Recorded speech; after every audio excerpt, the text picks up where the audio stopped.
सीधे ले चलते हैं बीजापुर, जहां पर बीजापुर नक्सलियों के साथ हुई मुठभेड़ में हमारे जो जवान शहीद हुए हैं उन्हें श्रद्धांजलि दी जा रही है। नक्सलियों के पास से तमाम हथियार भी बरामद हुए, लेकिन शहीदों को अंतिम विदाई दी जा रही है।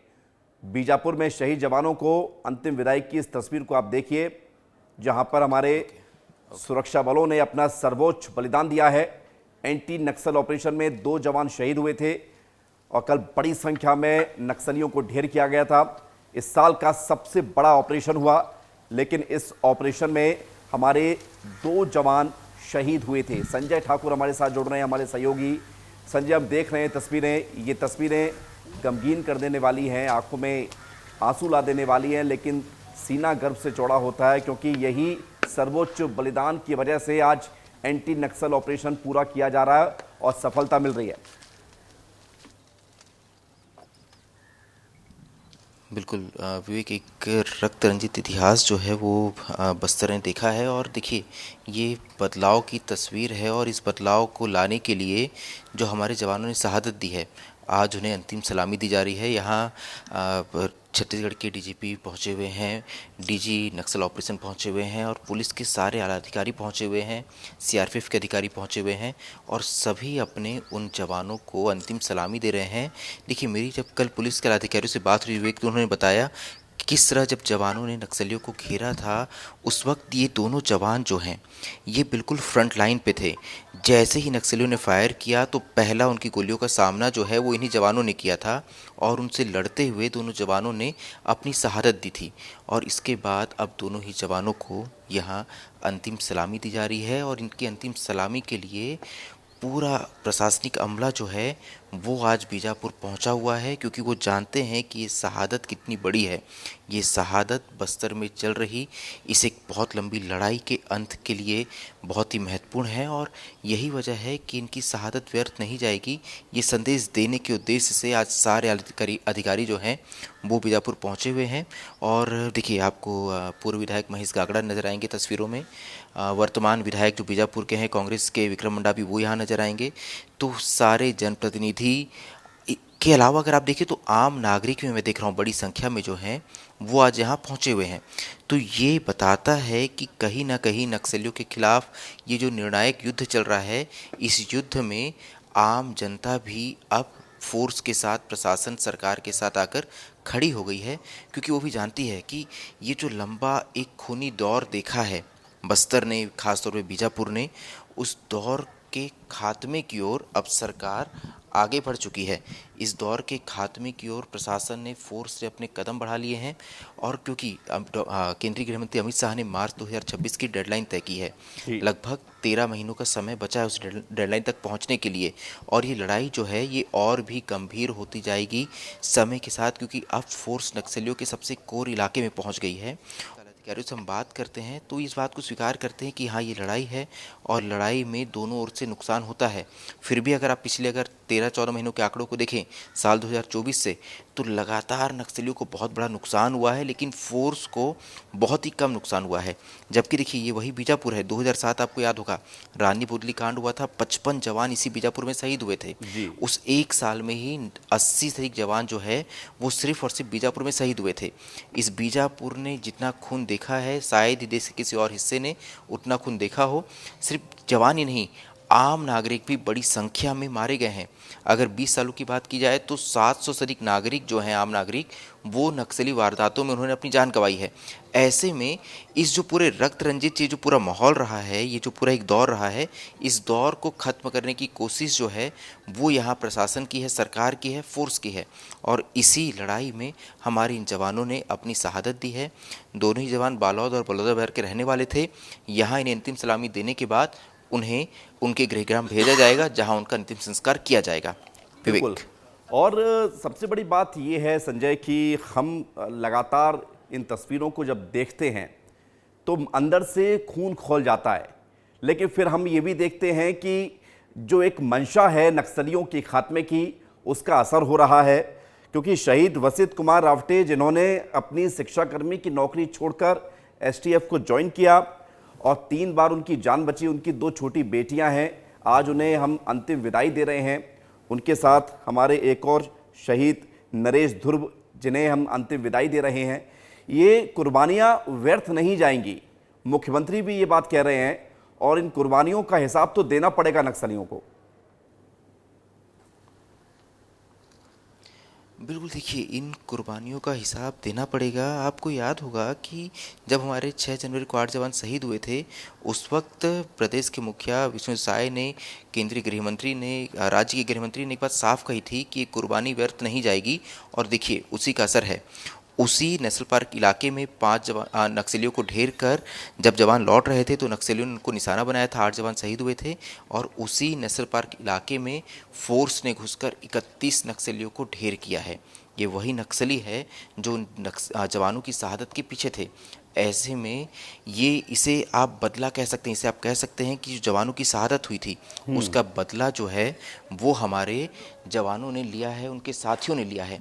तो विवेक, ये जो लड़ाई है, इस लड़ाई में नुकसान तो होगा। देखिए बहुत बड़ी लड़ाई है, एक ऐसी लड़ाई जिसमें अब तक हजारों लोगों की जान जा चुकी है। देखिए अब ये वो साथी उन जवानों के हैं जो उस इनकाउंटर में साथ थे उनके।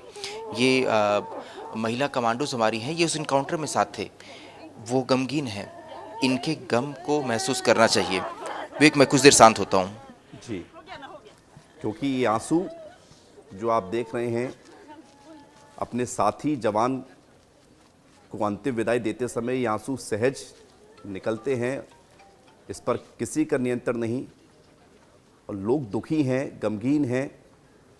ये शहादत व्यर्थ नहीं जाएगी, लेकिन नक्सलियों को लेकर जो स्पष्ट नीति है उस तरफ काम किया जा रहा है।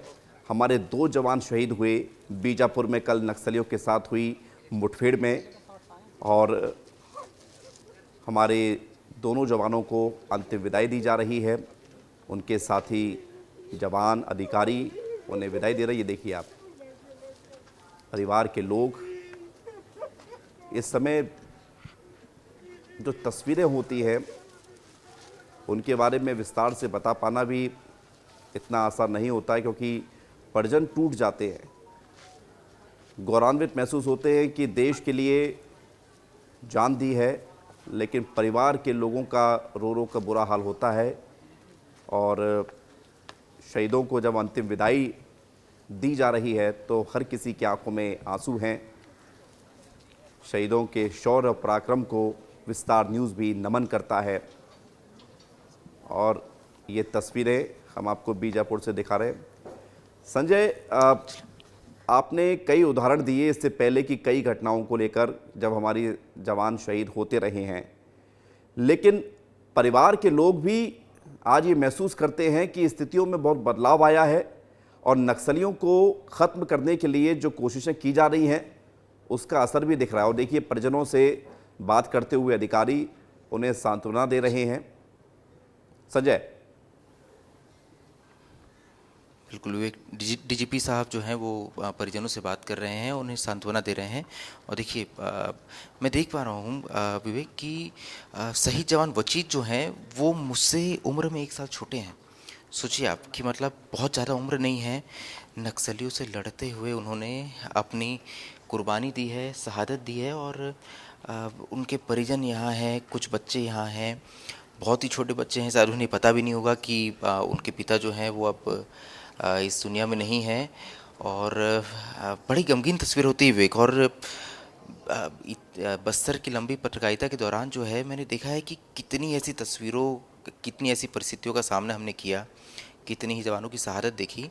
और हर बार जो है ये जब हम इनके परिजनों को देखते हैं तो ये इमोशनल हो जाते हैं हम भी कि एक लड़ाई है, एक बड़ा युद्ध चल रहा है। इस युद्ध में हर दिन जाने जाती है।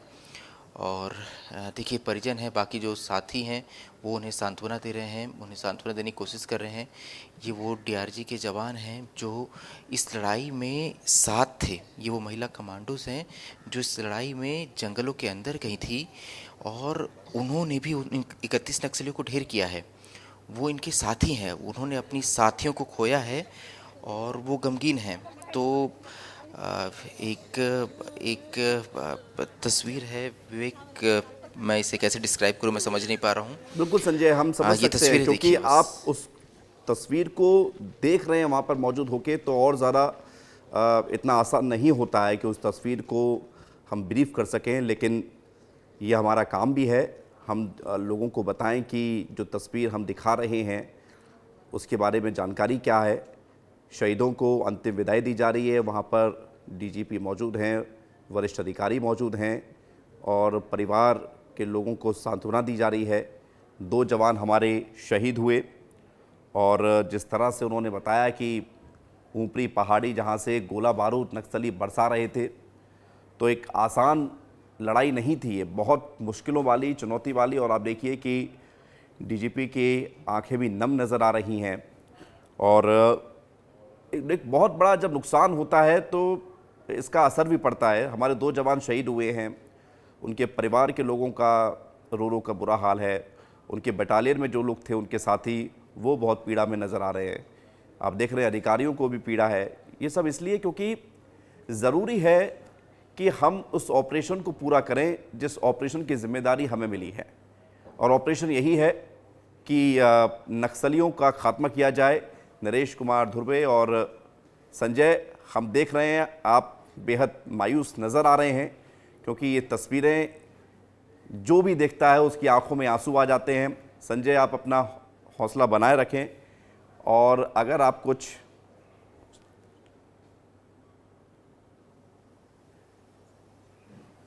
संजय। देखिए विवेक, क्योंकि इस तस्वीर के साथ जो है मुझे बताना चाहिए कि जवान कितने बहादुर से लड़े। ये वही नेशनल पार्क का इलाका है जहां पिछले 40 सालों में नक्सलियों ने अपनी सबसे मजबूत पैठ बनाई थी। इस इलाके में अभी भी फोर्स का कोई कैंप नहीं है। जवानों ने एक बहुत लंबा सफ़र पैदल तय किया नक्सलियों को घेरने के लिए। दोनों जवान जो हमारे शहीद हुए हैं, ये फ्रंट लाइन पे थे। ये इस पूरी टीम को लीड करते हुए आगे चल रहे थे। जैसे ही नक्सलियों से इनका सामना हुआ, नक्सलियों की ओर से फायरिंग शुरू हुई। इन दोनों जवानों ने बहादुरी से लड़ते हुए नक्सलियों की गोलियां खाई, नक्सलियों को ढेर किया और वीर गति को प्राप्त हुए। इसके बाद जो है बाकी जो इनके साथी थे वो रुके नहीं, वो लगातार आगे बढ़ते गए और बीजापुर के इतिहास की सबसे बड़े इनकाउंटर को अंजाम दिया। 31 नक्सलियों को ढेर किया गया, 31 नक्सलियों के 100 मिले हैं। और जानते हुए अभी भी जवान जंगलों के अंदर हैं, अभी भी जवान जंगलों के अंदर है। इलाके में सर्च ऑपरेशन चल रहा है। तो ऐसा नहीं है कि शहादत के बाद जवानों की हिम्मत टूट गई हो। इस शहादत के बाद जवान और अधिक ताकत के साथ जाकर वो नक्सलियों से भिड़े, उन्हें ढेर किया और नक्सलियों को अब तक का बीजापुर में सबसे बड़ा नुकसान पहुंचाया है। तो कहीं ना कहीं ये तस्वीर गमगीन करती है। तो ये तस्वीर जो है वो प्रेरणा भी देती है कि जो लड़ाई चल रही है, निर्णायक लड़ाई जो चल रही है, क्योंकि जो लक्ष्य तय किया गया है मार्च 2026 का, जिसमें बस्तर ही नहीं देश से नक्सलवाद को ख़त्म करना है, ये बहुत बड़ी लड़ाई है। ये लड़ाई क्योंकि पिछले 40 सालों से जारी है या उससे लंबे समय से जारी है ना। 60 के दशक में नक्सलवाद आया था, तो 60 सालों से जो है ये लड़ाई जारी है।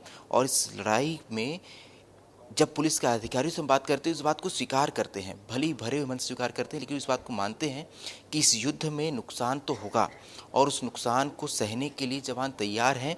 लेकिन जो पहले मैं जो बात कर रहा था कि आज से कुछ साल पहले की बात मैं करूं, तो उस वक्त जवानों को जो नुकसान हुआ है उसकी अपेक्षा ये नुकसान बहुत कम है।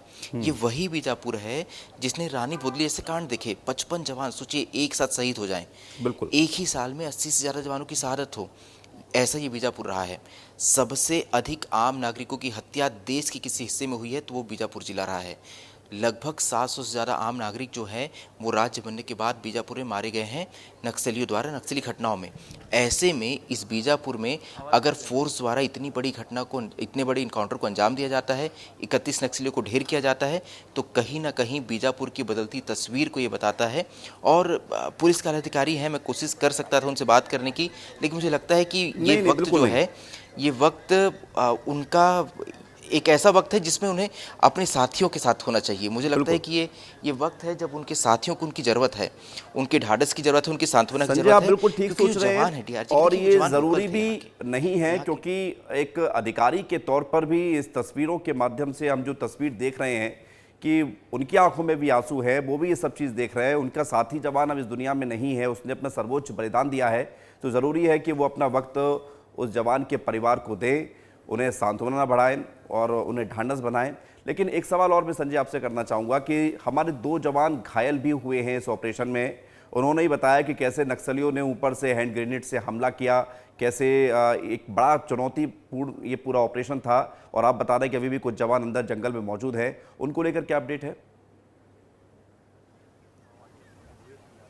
बिल्कुल देखिए, जो हमारी बात हुई कि लगभग 3 से 4 पहाड़ी पार कर जवान जो है वो नक्सलियों की स्पेसिफिक इनपुट के आधार पे जवान उन्हें घेरने पहुंचे थे। जैसे ही जवान पहाड़ी के नीचे पहुंचे, ऊपर बैठे नक्सलियों ने उन पे फायर शुरू किया, उन पे लगातार ग्रेनेड दागे। और कल जो मैंने एक तस्वीर दिखाई थी, नक्सलियों के पास सुरखा नामक एक हथियार था। एक बहुत बड़े आकार का ये रॉकेट लॉन्चर जैसा हथियार था जो नक्सलियों ने अपनी देसी फैक्ट्री में बनाया था। नक्सलियों ने उसका भी उपयोग किया। नक्सली पूरी तैयारी के साथ बैठे थे। नक्सलियों के पास जो है इंसास AK-47 और SLR जैसे बड़े हथियार थे। नक्सलियों की ये मिलिट्री प्लाटून थी। मिलिट्री प्लाटून यानी कि वो दल जो कि स्पेशली फोर्स से लड़ने के लिए तैयार किया गया है। ऐसे में वो नक्सली जो है वो फोर्स पर हमला करने के लिए बिल्कुल तैयार बैठे थे। उनके पास आधुनिक हथियार थे और नक्सलियों ने ऐसा किया भी। मुझे पुलिस के अधिकारियों ने बताया कि इस पूरे लड़ाई के दौरान नक्सली जो है वो लाल सलाम के नारे लगाते रहे। यानी नक्सली जो है वो लगातार जब जवान आगे बढ़े तो उन्हें घेर रहे थे, उस वक्त भी नक्सली जो है वो वहाँ डटे हुए थे और नक्सली जो है लगातार फायर कर रहे थे। यही वजह है कि फोर्स ने एक एक कर नक्सलियों को ढेर करना शुरू किया और अंत में 31 नक्सलियों को ढेर किया। अभी जब जवान इलाके की सर्च कर रहे हैं तो मुझे जानकारी मिली है कि वहाँ और भी खून के धब्बे मिले हैं। यही वजह है कि सर्च ऑपरेशन को थोड़ा आगे बढ़ाया गया है। ऐसी उम्मीद की जा रही है कि कुछ और नक्सली भी इस मुठभेड़ में घायल हुए हैं या मारे गए हैं। फोर्स के जवान, जो बाकी जवान वहाँ मौजूद हैं, वो अभी इसकी तलाशी कर रहे हैं। आसपास इलाके में सर्च ऑपरेशन चला रहे हैं। हो सकता है कि जब फोर्स वापस लौटे तो ये आंकड़ा कुछ और बढ़ जाए या इस मुठभेड़ को लेकर कुछ और नए इनपुट सामने आए। क्योंकि हर इस मुठभेड़ के बाद नक्सलियों द्वारा भी एक विज्ञप्ति जारी की जाती है। नक्सली ये बताते हैं कि किसी मुठभेड़ में जो है कितना उन्हें नुकसान हुआ है, तो नक्सलियों द्वारा विज्ञप्ति जारी की जाएगी। तो हो सकता है कि उसमें और कुछ खुलासे हैं, क्योंकि देखिए कि आपको याद होगा थुलथुली मुठभेड़ में भी बिल्कुल ऐसे ही हुआ था। जवान 31 नक्सलियों के 100 लेकर वापस लौटे, लेकिन जब नक्सलियों ने विज्ञप्ति जारी की तो उन्होंने कहा कि हमारे 38 साथी मारे गए हैं। तो देखिए, नक्सलियों ने संख्या बढ़ाई। नक्सलियों ने बताया कि हमें और ज़्यादा नुकसान हुआ है, क्योंकि जब इस तरह की लड़ाई चलती है तो इतने मौके नहीं होते कि हर नक्सली की बॉडी कलेक्ट किया सके। बिल्कुल संजय, ये बहुत बड़ी चुनौती भी होता है, क्योंकि नक्सली भी जो है वहाँ पर घात लगाकर बैठे रहते हैं। और तस्वीर हम लगातार देख रहे हैं, शहीद जवानों को अंतिम विदाई दी जा रही है, श्रद्धांजलि दी जा रही है, उन्हें नमन किया जा रहा है, क्योंकि उनकी शहादत यूं ही व्यर्थ नहीं जाएगी। उनकी शहादत से आज एक बड़े ऑपरेशन को अंजाम दिया गया है और लगातार ऐसे कई ऑपरेशन अभी करना बाकी हैं। संजय, आप नज़र बना के रखें, हम आपके पास आएंगे ज़रूर, क्योंकि ये तस्वीर बेहद गमगीन कर देने वाली है, लेकिन गर्व से सीने को चौड़ा कर देने वाली भी हैं कि ये हमारे वो वॉरियर्स हैं जिन्होंने फ्रंट लाइन पर रहकर इस नक्सल ऑपरेशन को अंजाम देते समय सबसे पहले गोली खाई। और उसके बाद इस ऑपरेशन को जब अंजाम दिया गया तो 31 नक्सलियों को ढेर किया गया है हमारे, जिसमें 2 जवान भी शहीद हुए हैं।